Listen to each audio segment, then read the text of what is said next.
erti semangat penubuhan Malaysia.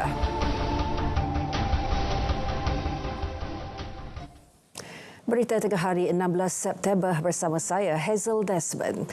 Seluruh rakyat Malaysia diajak bersama-sama memperkukuhkan ikatan persaudaraan serta keakraban kaum yang pelbagai di negara ini. Ia sebagai usaha menghayati dan meraihkan penubuhan Malaysia dengan penuh rasa bangga dan berjiwa bangsa.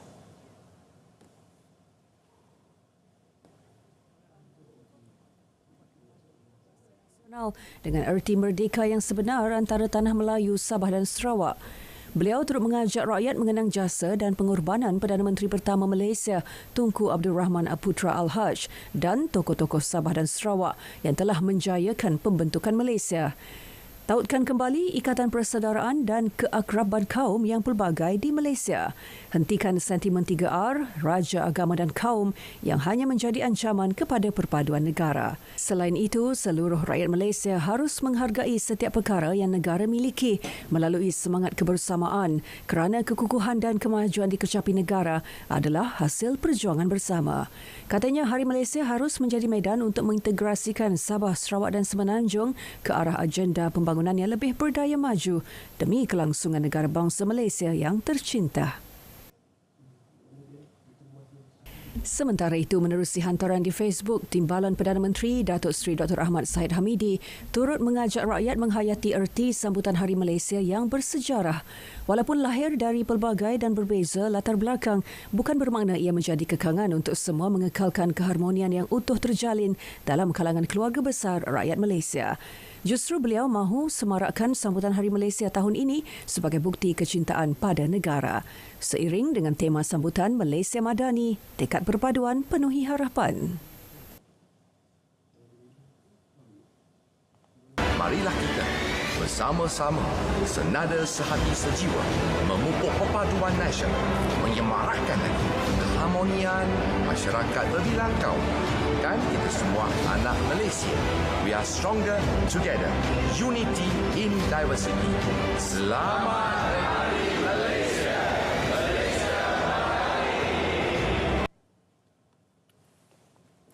Showcase Yok Berambih Pigi Desaru Anjuran Johor FM bersempena Hari Malaysia berjaya mencapai matlamatnya. Ia selepas penonton yang hadir memakai pakaian pelbagai etnik sekaligus meraihkan Hari Pembentukan Malaysia. Penerbit program Johor FM, Suzila Wati Muhammad Sumit berkata, program yang mendapat kerjasama Ahli Dewan Undangan Negeri Tanjung Surat Aznan Tamim itu menampilkan kelainan berbeza dengan penganjuran sebelum ini. Diadakan secara eksklusif di Dewan, showcase itu menampilkan barisan artis terkenal Izzat Lazim, Ayu Damit, Zuraida dan finalis-finalis bintang kecil Johor FM.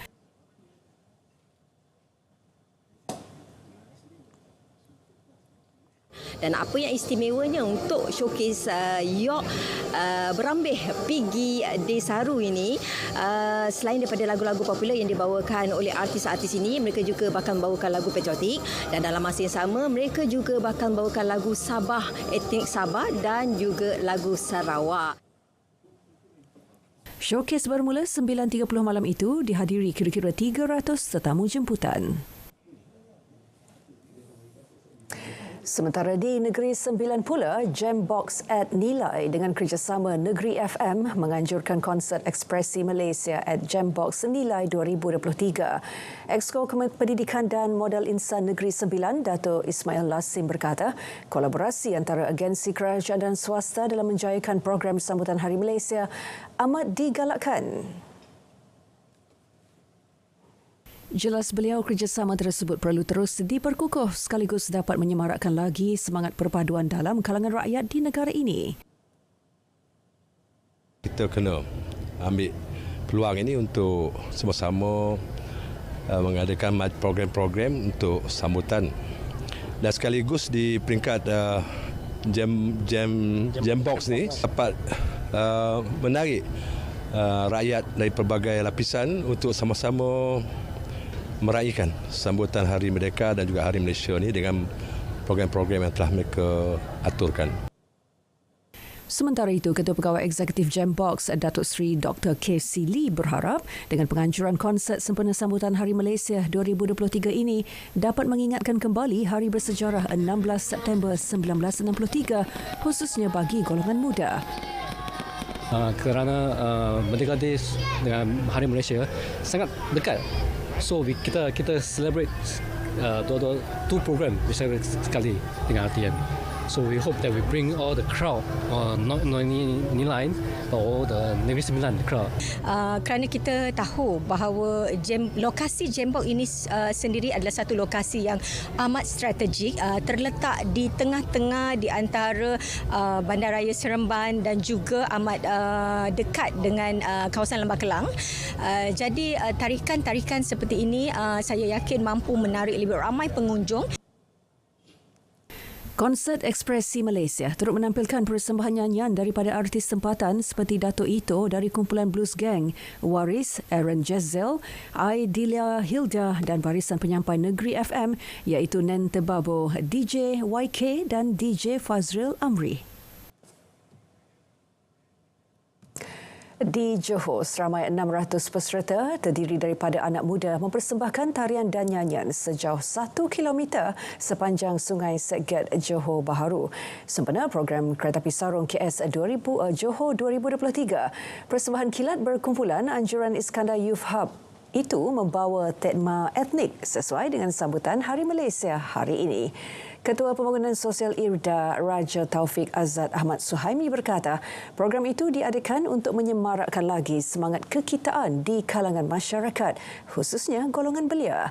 Antara aktiviti menarik yang dijalankan termasuk kraft dan bengkel seni, pameran pakaian tradisional pelbagai etnik, persembahan zapin, tarian Cina dan tarian India, pertandingan pakaian terbaik serta banyak lagi. Beliau ditemui pemberita semasa program Kereta Api Sarung Johor di Komtar JBCC Johor Bahru. Kementerian Pendidikan KPM sentiasa mengalu-alukan kemasukan murid antarabangsa di Sekolah Menengah Persendirian Cina SMPC. Dalam masa yang sama, KPM bertanggungjawab memastikan setiap prosedur yang ditetapkan dipatuhi selaras dengan hasrat menjadikan negara sebagai hub pendidikan antarabangsa. Bahagian pendidikan swasta KPM menerusi kenyataan memaklumkan telah menerima sebanyak 25 permohonan kemasukan murid antarabangsa sepanjang tempoh Jun hingga Ogos lalu. Daripada jumlah itu, tiada sebarang surat penolakan dikeluarkan bagi mana-mana permohonan yang telah dibuat dalam tempoh berkenaan. Kesemua permohonan yang diterima berada dalam penelitian dan pihak sekolah terlibat telah dimaklumkan mengenainya. Penelitian menyeluruh perlu dilakukan kerana ia melibatkan dasar pengoperasian SMPC yang sedang dalam proses semakan. KPM mengambil perhatian berhubung laporan media mengenai isu yang dibangkitkan berkaitan pengambilan murid antarabangsa di SMPC. Seramai 17 individu ditahan polis di Johor Bahru 10.40 malam kemarin disyaki terlibat kegiatan pelacuran menggunakan aplikasi media sosial. Mereka yang ditahan terdiri daripada seorang lelaki dan 13 wanita warga asing serta 3 lelaki tempatan berusia 21 hingga 49 tahun. Ketua Polis Johor, Datuk Kamarul Zaman Mamat berkata kesemua suspek ditahan menerusi 2 serbuan berasingan sekitar daerah itu. Kes disiasat mengikut Seksyen 372A dan 372B Kanun Keseksaan serta Seksyen 6-1-C, Seksyen 15-1-C dan Seksyen 55B Akta Imigresen 1959-63. Polis Johor akan melakukan operasi secara berterusan bagi membanteras kegiatan pelacuran dalam negeri.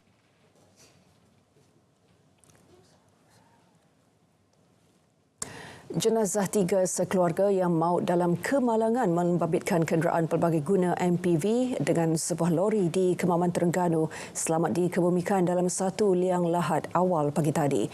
Jenazah Amir Hussein Muhammad 38 tahun, Amzar Huzair Al-Husin 4 tahun dan Amzar Husnayan Al-Husin 12 bulan dikebumikan di tanah perkuburan Islam Kampung Jabur Kubur kira-kira jam 1 pagi tadi.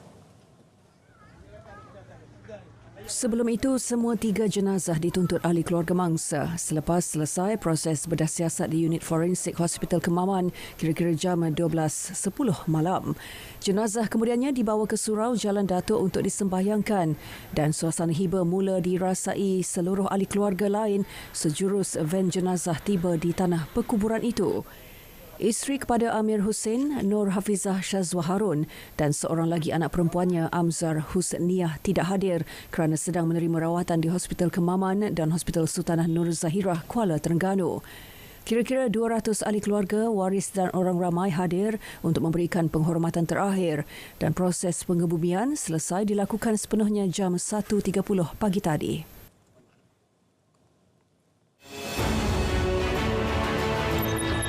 Kerajaan bertekad untuk menambah baik mutu kesihatan.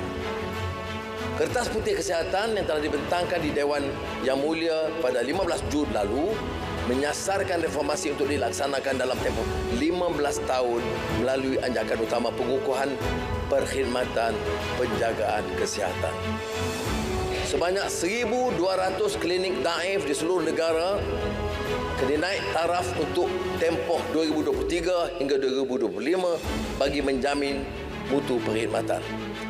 Kerajaan bersetuju untuk menyegerakan projek naik taraf fasa pertama Hospital Sultan Aminah dengan anggaran kos sebanyak RM500 juta.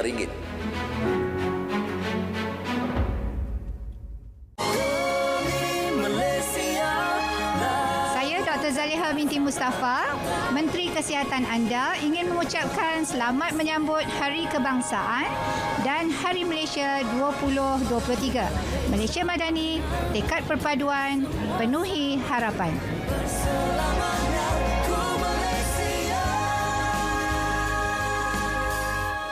Memulakan langkah pertama memerlukan 1000 kekuatan. Langkah seterusnya memerlukan nekat dan juga keyakinan. Namun anda semua perlu menyokong dan juga membantu mereka kerana kepilihan itu pasti.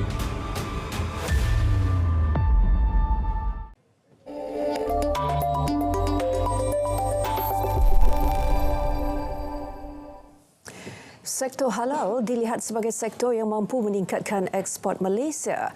Menurut Pengerusi Madrid, Datuk Seri Rizal Merikan Naina Marikan, antara industri dalam sektor halal yang dilihat berpotensi besar termasuk farmaseutical, kosmetik, perkhidmatan dan pelancongan. Madrid mengumpulkan kepada semua perkara yang membabitkan perdagangan luar negara. Tetapi salah satu daripada sektornya adalah sektor halal. Dulu sektor halal hanya menumpu kepada F&B. Sekarang dah bercambah menjadi hampir 13. 6 sektor utama. Dan salam madani. Beliau berkata demikian kepada media selepas Majlis Anugerah Mihas 2023 di Ibu Negara. Jelas beliau, sektor halal merupakan sektor yang semakin berkembang pesat dan mempunyai ruang serta peluang menembusi pasaran antarabangsa. Mihas pada tahun ini memberi penekanan khusus kepada agenda membantu pemain tempatan dan antarabangsa melihat kepada inovasi dan inisiatif mapan dalam menerajui pertumbuhan yang kukuh bagi ekonomi halal. Jualan kenderaan dalam negara meningkat kepada 71,745 unit bagi Ogos 2023, naik 13% berbanding bulan sebelumnya. Persatuan Automotif Malaysia MAA memaklumkan jualan bagi bulan itu juga 6% lebih tinggi berbanding Ogos 2022, didorong pemulihan dalam rantaian bekalan automotif. Pertumbuhan jualan turut dipacu kempen sempena Hari Kebangsaan. Jualan kenderaan penumpang meningkat kepada 64,633 unit pada Ogos 2023 berbanding 60,725 unit pada Ogos 2022. Manakala jualan kenderaan komersial pada bulan yang sama meningkat kepada 7,112 unit daripada 6,884 unit sebelum itu. Dari segi pengeluaran, 67,912 unit kenderaan direkodkan, susut berbanding 69,378 unit pada Ogos 2022. Mengenai unjuran September 2023, MAA menjangkakan prestasi jualan kekal seperti dipamerkan bulan lalu. mengintegrasikan pembangunan dan keselamatan untuk membina bandar inklusif, selamat, berdaya tahan dan mapan. Itu antara topik ucap tama yang akan disampaikan Menteri Pembangunan Kerajaan Tempatan Nga Korming pada persidangan meja bulat anjuran Kementerian Perumahan dan Pembangunan Bandar Luar Bandar China di Nanning, China. Persidangan meja bulat yang julung kalinya dianjurkan itu bertujuan mempercepat pencapaian agenda 2030 Matlamat Pembangunan Mapan dan agenda perbandaran baharu. Antara lain bagi memperkukuh kerjasama inisiatif Belt and Road BRI dan China ASEAN dalam bidang perumahan serta pembangunan bandar dan desa.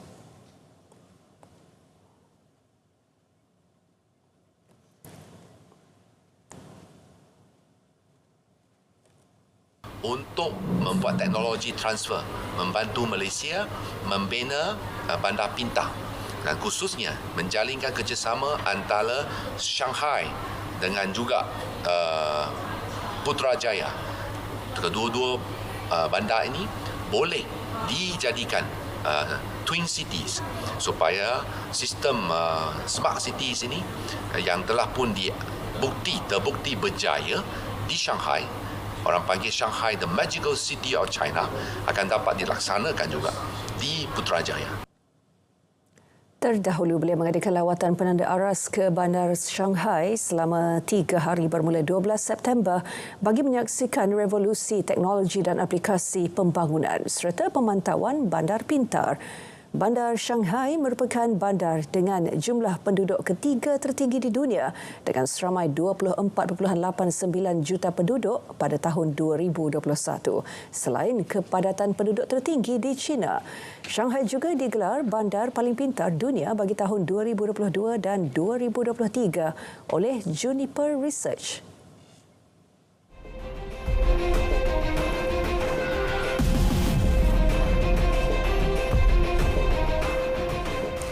Usaha bantuan global untuk Libya dipergiat pada Khamis selepas banjir dahsyat mengorbankan sekurang-kurangnya 4,000 orang.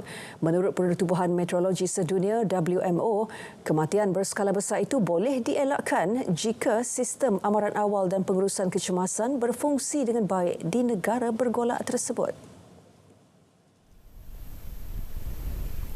Ribut Daniel yang melanda akhir minggu lalu telah menenggelamkan bandar Derna dan mengakibatkan kemusahan besar di negara itu. Menurut WMO, pemindahan segera penduduk boleh dilakukan jika usaha penyelarasan dibuat secara teratur sekaligus dapat meminimumkan angka korban. Konflik berlarutan di Tripoli sejak 2011 telah memberi impak kepada rangkaian pengawasan meteorologi dan sistem teknologi maklumat negara itu. Bagi mengurangkan beban penduduk terjejas, Pertubuhan Bangsa-Bangsa Bersatu PBB, Kesatuan Eropah EU dan beberapa negara Asia Barat serta Afrika Utara berganding bahu menghantar pasukan penyelamat dan bantuan kemanusiaan terdiri daripada keperluan asas termasuk kemah kecemasan serta bekalan ubat-ubatan. Lebih 75% rakyat Rusia menyatakan keyakinan mereka terhadap Presiden Vladimir Putin. Menurut tinjauan baharu yang dijalankan oleh Pusat Penyelidikan Pendapat Awam Rusia, lebih 70% juga yakin akan prestasinya. Hanya 15.7% responden tidak setuju dengan prestasi Putin sebagai presiden, manakala 77.7% daripada sampel berkata mereka mempercayai pemimpin Rusia itu dan 74% yakin akan prestasi beliau. Selain itu, 18.3% responden menyatakan tidak percaya terhadap Putin. Tinjauan itu dijalankan dari 4 hingga 10 September dalam kalangan 1,600 warga Rusia. Margin ralat pula tidak melebihi 1%. Presiden Ukraine Volodymyr Zelensky akan melakukan lawatan kedua beliau ke Washington minggu depan. Menurut kenyataan White House, lawatan bagi mendapatkan sokongan Amerika Syarikat yang telah menghantar bantuan bernilai berbilion dolar untuk melawan Rusia. Zelensky dijadual tiba di White House 21 September ini bagi mengadakan rundingan dengan Presiden Joe Biden selain mengadakan mesyuarat bersama Kongres. Jack Sullivan, penasihat keselamatan negara, berkata lawatan diadakan pada waktu yang sangat penting ketika Ukraine melancarkan serangan tindak balas terhadap Rusia. Bagaimanapun, Parti Republikan dilihat teragak-agak menyokong usaha Biden untuk membentangkan satu pakej bantuan yang besar bagi Ukraine. Keraguan juga semakin meningkat mengenai masa depan bantuan Amerika ketika Kongres menghampiri tarikh akhir 30 September untuk meluluskan pembiayaan dana dengan musim kempen pilihan raya akan datang. Penggunaan ganja untuk riadah tidak disenangi Perdana Menteri Thailand, Srettha Thavisin, walaupun bahan itu tersedia secara meluas di negara berkenaan selepas dikeluarkan daripada senarai jenayah tahun lalu. Beliau menegaskan pengeluaran dari senarai jenayah hanya untuk kegunaan perubatan dan barang pengguna. Beliau sama sekali tidak menyokong penggunaan ganja secara rekreasi. Sebaliknya berpandangan ia hanya untuk kegunaan perubatan. Tegasnya penggunaan dadah rekreasi boleh menyebabkan masalah dadah narkotik yang lebih meluas. Srettha sebelum ini menyuarakan bantahan terhadap penggunaan dadah secara riadah ketika kempen pilihan raya umum Mac lalu. Kerajaan India akan mendapatkan lebih banyak dos antibodi monoklon dari Australia untuk merawat jangkitan virus Nipah, ekoran kebimbangan terhadap penularan wabak itu di selatan India. Menurut Rajiv Bal, Ketua Pengarah Majlis Penyelidikan Perubatan India, pada masa ini dos tersedia untuk hanya 10 pesakit. India memperoleh beberapa dos antibodi monoklon dari Australia pada 2018. Sebanyak 20 dos lagi sedang diperoleh. Namun, ubat itu perlu diberikan semasa peringkat awal jangkitan. Jangkitan itu menyebabkan demam dengan kadar kematian yang tinggi. India cuba membendung wabak Nipah yang kali pertama dilaporkan di negeri Kerala dan telah meragut 2 nyawa. Beratus-ratus orang berpotensi terdedah kepada virus itu. Beberapa kampung telah diisytihar sebagai zon pembendungan dan sekolah telah ditutup di Kerala.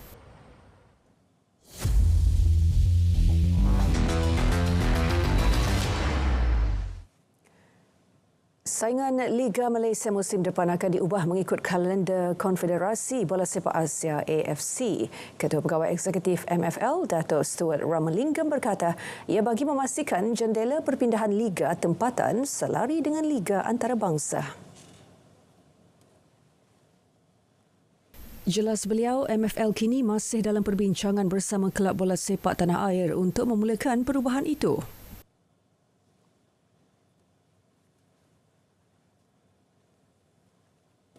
Untuk memastikan kalender bola sepak Malaysia selari dengan kalender AFC dan juga keperluan untuk kami tukar kalender tempatan untuk kami memastikan transfer window Liga Malaysia adalah selari dengan transfer window Liga-Liga Asia dan Liga Antarabangsa yang lain. Dan juga keperluan musim kita dianjakkan disebabkan kalender AFC untuk kami selarikan juga tempoh rehat dan kalender tempatan yang perlu memastikan performance national team, tim-tim bawah umur dan juga tim kelab yang menyertai AFC Cup atau AFC Champions League. Transisi yang dilakukan katanya akan menjadikan musim kalender Liga Bola Sepak Tanah Air menjadi 2 tahun bermula 2024 dan berakhir 2025. MFL akan mengumumkan perkara tersebut bulan depan selepas segala perbincangan melibatkan kelab dan pihak berkepentingan selesai. Beliau ditemui selepas pelancaran jelajah Piala Malaysia 2023 di Kuala Lumpur. Jelajah itu bermula semalam hingga 3 Disember ini melibatkan 5 Aeon Big terpilih di Kuala Lumpur, Perak, Pahang, Selangor dan Johor. Sementara itu, Datuk Stewart berkata MFL akan memastikan musim baharu Liga M dimulakan tanpa sebarang isu tunggakan gaji. Katanya tindakan akan dikenakan ke atas mana-mana pasukan yang berdepan kes tunggakan gaji sekiranya mereka tidak menyelesaikan masalah itu sebelum musim ini berakhir.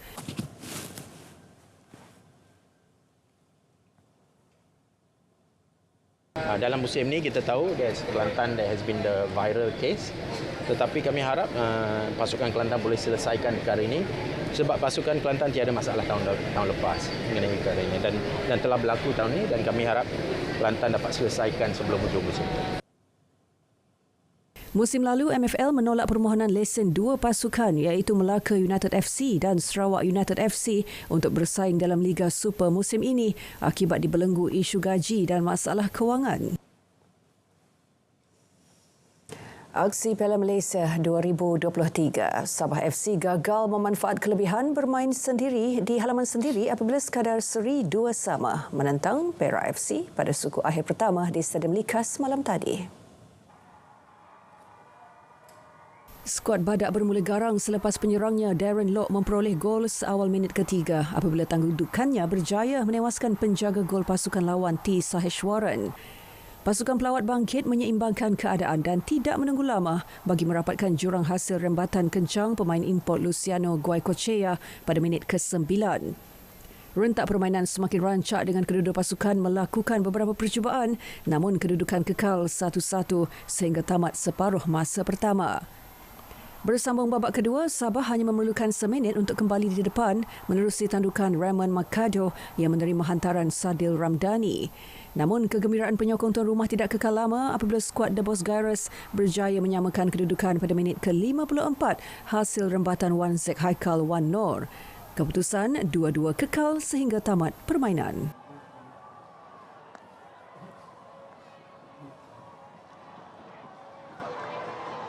Mereka berjaya. Namun kita masih lagi ada satu lagi perlawanan timbal balik di Ipoh di mana di situ saya percaya permainan yang berbeza. Di mana di sini kita mengawal permainan dan mencipta peluang tetapi tak dapat menyempurnakan. Sabah pasukan yang cukup kuat dan sememangnya kami bernasib baik untuk mendapatkan 2 jaringan dan kredit harus diberikan kepada semua pemain. Untuk perlawanan malam ini dan perlu kita fikirkan yang lebih baik untuk perlawanan pusingan timbal balik pada 25 hari bulan nanti dan saya mengharapkan para pemain lebih bersedia. Dan ini pula mengenai kejohanan Majlis Sukan Sekolah Wilayah Persekutuan Labuan MSS WPL 2023. Sekolah Sukan SMK Mutiara dan SK Bukit Kalam cemerlang apabila merangkul gelaran juara keseluruhan bagi kategori sekolah menengah dan sekolah rendah. SMK Mutiara berjaya meraih 18 pingat emas, 15 perak dan 18 gangsa, menewaskan 11 buah sekolah menengah lain yang berganding. Bagi kategori sekolah rendah, SK Bukit Kalam menewaskan 17 sekolah lain dengan memenangi keseluruhan 4 emas dan 1 perak. Dalam pada itu, satu rekod baharu kejohanan bagi acara 400 meter lelaki bawah 15 tahun berjaya dicatatkan iaitu 54.19 saat, memadamkan rekod lama pada tahun 2020 iaitu 55.10 saat. Majlis perasmian penutup kejohanan dan penyampaian hadiah disempurnakan oleh Timbalan Pengerusi Perbadanan Labuan, Simsudin Sidik. Hadir bersama Pengarah Jabatan Pendidikan Labuan, Yusuf Muhammad. Kejohanan MSS WPL telah berlangsung selama 5 hari bermula pada 11 September lalu di Padang Kolej Matrikulasi Labuan. Baik, berita tengah hari berakhir di sini. Saya Hazel Desmond mewakili tim penerbitan berita RTM mengucapkan Selamat Hari Malaysia kepada seluruh rakyat Malaysia. Malaysia Madani, tekad perpaduan, penuhi harapan.